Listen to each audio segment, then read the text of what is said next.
Hello everyone, welcome back to SN academy. Guys, आज हम discuss करने वाले हैं यूनिट 6 का topic evaluating and distinguishing deductive and inductive reasoning. ठीक है गाइस, तो इसमें हम जो डिडक्टिव और इंडक्टिव रीजनिंग है हमारी, उसको डिफाइन करेंगे और उसके बीच में जो है डिफरेंस है वो आइडेंटिफाई करेंगे। ठीक है, तो सबसे पहले तो अगर आपने चैनल को अभी तक सब्सक्राइब नहीं किया गाइस, तो चैनल को सब्सक्राइब कर दें और बेल आइकन को प्रेस करें ताकि अगली वीडियो का नोटिफिकेशन आपको अपने आप मिल जाए। ठीक है, तो गाइज अब स्टार्ट करते हैं हमारा टॉपिक। सबसे पहले हम देखेंगे कि डिडक्टिव रीजनिंग क्या होता है।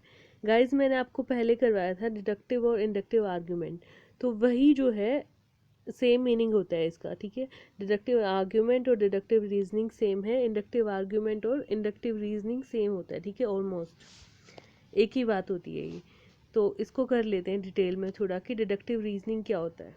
सबसे पहले it moves from general to specific. ठीक है, कोई जनरल सी बात है उसको लेके स्पेसिफिक की तरफ जाएंगे, या फिर it moves from whole to part. ठीक है, एक पूरी चीज़ में से एक छोटी चीज़ में जाएंगे। ठीक है, होल टू पार्ट। तो बेसिकली इसमें हम ऐसे मूव करते हैं। ठीक है, डिडक्टिव से हम याद रख सकते हैं गाइस डिक्रीजिंग। ठीक है, यानी जब डिक्रीजिंग ऑर्डर यानी घटता क्रम होता है तब डिडक्टिव रीजनिंग होती है। ठीक है, जब हम होल से पार्ट की तरफ जाते हैं, जनरल से स्पेसिफिक की तरफ जाते हैं। ठीक है, उसके बाद है it is said about this, इसके बारे में क्या कहा जाता है, और that if premises are true, कि अगर इसकी प्रीमाइसेस ट्रू है, प्रीमाइसेस यानी स्टेटमेंट है जो हमारी, अगर वो ट्रू है तो हमारा कंक्लूजन जो होगा मस्ट बी ट्रू। ठीक है, हमेशा ट्रू होना चाहिए। अगर स्टेटमेंट ट्रू है तो हमारा जो कंक्लूजन है वो 100% ट्रू होगा। ठीक है, इसलिए यहाँ पे मैंने बोला है 100% श्योरिटी है। श्योरिटी किस चीज़ की है कि अगर हमारी प्रीमाइसेस यानी कि स्टेटमेंट या फिर असर्शन हमारा अगर ट्रू है, दोनों तीनों या जितने भी गिवन है, तो अगर ये ट्रू है तो हमारा कंक्लूजन भी ट्रू होगा। 100% श्योरिटी होती है इस बात की डिडक्टिव रीजनिंग में। ठीक है गाइज, नेक्स्ट है if one of the premise is false, जितनी भी प्रीमाइस या स्टेटमेंट गिवन है अगर उनमें से एक भी फॉल्स हो गई, then conclusion cannot be true, तो कंक्लूजन ट्रू हो ही नहीं सकता चाहे वो वैलिड हो। ठीक है, कंक्लूजन वैलिड है तब भी उसको ट्रू नहीं मानेंगे। कब? अगर प्रीमाइसेस हमारी कोई भी एक प्रीमाइस अगर हमारी फॉल्स है। ठीक है, यानी कि अगर सारी प्रीमाइस ट्रू हैं तभी उस कंक्लूजन को हम ट्रू मानेंगे।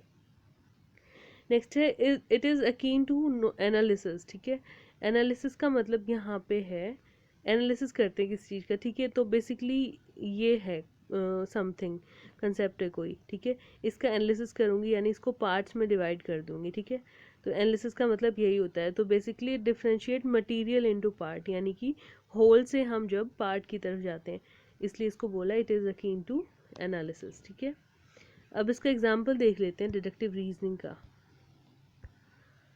स्टेटमेंट या फिर प्रीमाइस हमारी गिवन है, पहली है P1, प्रीमाइस 1 ऑल काउज है 4 लेग्स, सब गायों के 4 पैर होते हैं। ठीक है, फैटी इज ए काउ, ये सेकंड स्टेटमेंट है हमारी P2। कंक्लूजन निकाला इसके बेस पे हमने, सो फैटी हैज़ 4 लेग्स। ठीक है, तो यहाँ पे डिडक्टिव रीजनिंग हो रही है ना। सबसे पहले ऑल के बारे में बात करी, ऑल के बारे में यानी होल कंसेप्ट के बारे में बात हो रही है। ठीक है, उसके बाद बताया फैटी इज अ काउ। ठीक है, यानी होल से हम पार्ट की तरफ गए हैं इसमें। और कंक्लूजन, अगर ये दोनों चीज़ हमारी ट्रू है, हाँ ये ट्रू है, इसकी सब गायों के 4 लेग्स होते हैं और फैटी इज ए काउ ये भी ट्रू है, तो इसके बेसिस पे हमारा कंक्लूजन निकला फैटी हैज़ 4 लेग्स। ठीक है, हम डिक्रीजिंग ऑर्डर में गए, हमारी प्रीमाइसेस ट्रू थी और इनके बेसिस पे हमने कंक्लूजन निकाला जो कि ट्रू है, तो यहाँ पे 100% श्योरिटी हमारी हो गई गाइस। ठीक है, नेक्स्ट है इंडक्टिव रीजनिंग। इंडक्टिव रीजनिंग और इंडक्टिव आर्ग्यूमेंट सेम होते हैं गाइस। ठीक है, it moves from specific to general या फिर पार्ट टू होल, ये अपोजिट होता है हमारा डिडक्टिव रीजनिंग का। ठीक है, उसमें क्या था, होल टू पार्ट जाते थे, इसमें पार्ट टू होल जाएंगे। ठीक है, या फिर ये भी बोल सकते हैं कि एग्जाम्पल टू कंसेप्ट हम इसमें जाएंगे। ठीक है, इंडक्टिव से हमें याद रखना है गाइस इंक्रीजिंग ऑर्डर। ठीक है, ऑर्डर इंक्रीज होगा। और इसको हम कोज एंड इफेक्ट रीजनिंग भी बोलते हैं, इंडक्टिव रीजनिंग को, ठीक है। नेक्स्ट है it follows the process of making decision और generalisation on the basis of observation. इसमें बेसिकली हम क्या करते हैं, डिसीजन मेकिंग की प्रोसेस होती है इंडक्टिव रीजनिंग हमारी, ठीक है, जिसमें हम डिसीजन बनाते हैं या फिर जनरलाइज करते हैं, किसके बेसिस पे, ऑब्जर्वेशन के बेसिस पे, ठीक है। तो यानी जब हम इंडक्टिव रीजनिंग की बात करेंगे तो यानी हम अज्यूम करके चलेंगे, मान के चलेंगे ये चीज़ कि हमने ऑब्जर्व किया है कुछ और उसके बेसिस पे हमने डिसीजन लिया या फिर जनरलाइज किया, ठीक है। और रिपीटेड स्पेसिफिक एग्जाम्पल, या फिर कुछ ऐसे एग्जाम्पल होते हैं जिनके बेसिस पे हम, एग्जाम्पल क्या होते हैं, पार्ट, जिनके बेसिस पे हम कंसेप्ट की तरफ जाते हैं यानी होल की तरफ जाते हैं, ठीक है। नेक्स्ट है premise are viewed as supplying some evidence for the truth of the conclusion. इसमें जो हमारी प्रीमाइस होती है guys, it is viewed as supplying some evidence, इसको हम एविडेंस के तौर पर मान के चलते हैं, यानी एग्जाम्पल मान के चलते हैं इसको कि ये हमारे कंक्लूजन की ट्रुथ को वेरीफाई करेगा, ये वाला एग्जाम्पल, ठीक है। तो यानी इसमें जो प्रीमाइस है उसको एग्जाम्पल मान के चलेंगे जिससे हम कंसेप्ट की तरफ जाएंगे। इंडक्टिव रीजनिंग के कुछ और भी कंसेप्ट हैं, जैसे कि ये देखो, it is the process of using example to reach conclusion, ठीक है।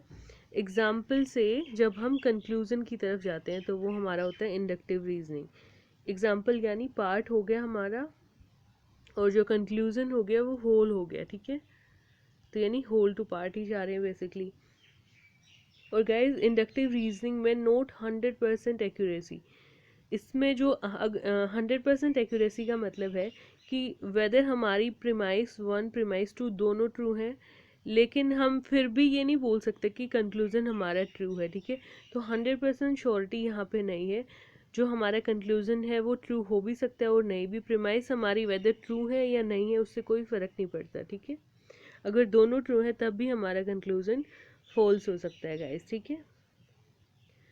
नेक्स्ट है even if all the premise are true, ये मैंने अभी आपको बताया, ठीक है। अगर सारी प्रीमाइस ट्रू हैं तो भी इंडक्टिव आर्ग्यूमेंट या फिर इंडक्टिव रीजनिंग ये अलाउ नहीं करती कि कंक्लूजन ट्रू हो, वो फॉल्स भी हो सकता है गाइस, ठीक है।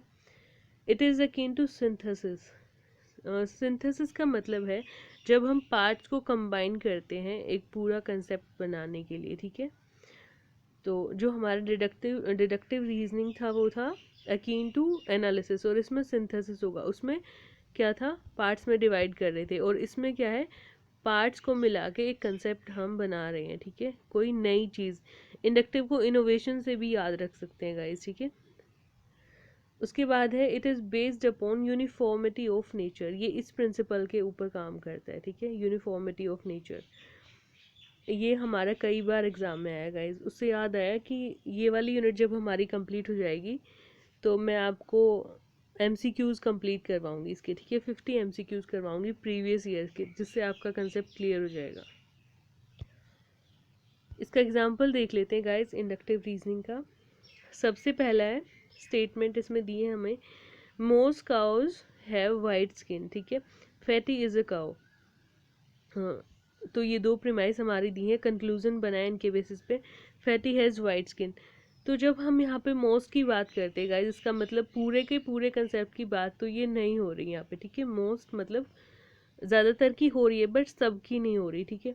उसके बाद हमने बोला फैटी इज़ अ काउ और कंक्लूजन बना दिया इसी के बेसिस पे, बट क्या ये हमारा ट्रू है, हो भी सकता है और नहीं भी हो सकता, ठीक है, क्योंकि मोस्ट काउज की बात हमने करी है। तो यहाँ पे जो हमारी 100% श्योरिटी है गाइज वो नहीं है, ठीक है, क्योंकि ये हो भी सकता है ये कंक्लूजन और नहीं भी हो सकता है। अब डिफरेंस देखेंगे तो हमारे 3 मेन डिफरेंस है गाइज डिडक्टिव और इंडक्टिव रीजनिंग में, ठीक है। और जो अभी हमने कंसेप्ट किया है उसी के बेसिस पे ये डिफरेंस मैंने क्रिएट किए हैं, ठीक है। तो पहला डिफरेंस है, जो डिडक्टिव रीजनिंग हमारी होती है वो होल टू पार्ट की तरफ होल से पार्ट की तरफ जाती है, ठीक है, या फिर जनरल टू स्पेसिफिक की तरफ जाती है डिडक्टिव रीजनिंग। और इंडक्टिव इसका अपोजिट है बिल्कुल, ये पार्ट टू होल या फिर स्पेसिफिक टू जनरल की तरफ जाता है, ठीक है। तो ये था हमारा पहला डिफरेंस। सेकेंड डिफरेंस है, जो डिडक्टिव रीजनिंग होती है गाइज वो थ्योरी से स्टार्ट होती है, ठीक है। थ्योरी, हमारे पास कोई थ्योरी है सपोज, उसके बेसिस पे हमने हाइपोथेसिस बनाई। हाइपोथेसिस यानी अजम्पशन होती है हमारी, ठीक है। उसके बाद बना के हम ऑब्जर्वेशन करेंगे, ठीक है। और ऑब्जर्वेशन जब हमने कर लिया उसके बाद हम कंक्लूड करेंगे उसको। तो बेसिकली गाइज जब भी हम कोई रिसर्च पेपर बनाते हैं या फिर थीसिस बनाते हैं तो उसमें हम इसी तरीके से काम करते हैं, तो वो हमारी डिडक्टिव रीजनिंग होती है, ठीक है। क्या होता है कि हमारा जो भी टॉपिक होता है थीसिस का, तो वो किसी थ्योरी में से निकालते हैं हम, ठीक है। और बहुत सारे रिव्यू पेपर का एनालिसिस करके हम हाइपोथेसिस बनाते हैं, यानी अजम्पशन बनाते हैं कि हमारी स्टडी में ये हो सकता है और नहीं भी हो सकता, ठीक है। यानी अजम्पशन बनाएंगे, उसके बाद डाटा कलेक्ट करेंगे यानी ऑब्जर्वेशन करेंगे, और फिर हम अपना कंक्लूजन निकालेंगे, ठीक है। ये है हमारी डिडक्टिव रीजनिंग। और इंडक्टिव में क्या होता है गाइज, इंडक्टिव यानी इंक्रीजिंग ऑर्डर हमारा हो गया, ठीक है। तो ऑब्जर्वेशन से स्टार्ट करेंगे, जब भी इंडक्टिव रीजनिंग की बात आती है वो हम ऑब्जर्वेशन से स्टार्ट करते हैं, ठीक है। ऑब्जर्व करके हम पैटर्न आइडेंटिफाई करेंगे, उसका पैटर्न आइडेंटिफाई करने के बाद फिर हम अजम्पशन लगाएंगे, ठीक है। और उसके बेसिस पे हम कंक्लूजन बनाएंगे गाइस। तो ये था इसका सेकेंड डिफरेंस। अब नेक्स्ट है थर्ड और लास्ट डिफरेंस इनके बीच में, कि जो डिडक्टिव रीजनिंग है हमारी वो थ्योरी से स्टार्ट होती है, हाइपोथेसिस पे जाती है, और बेसिकली जो हमारी डिडक्टिव रीजनिंग होती है गाइज वो क्वांटिटेटिव होती है नेचर में, ठीक है। क्वांटिटेटिव रिसर्च करते हैं उससे, जैसे मैंने अभी आपको बताया कि कोई रिसर्च पेपर बनाना हो जो क्वांटिटेटिव टाइप का हो, ठीक है, तो वो हमारा डिडक्टिव रीजनिंग के अंदर आएगा गाइज।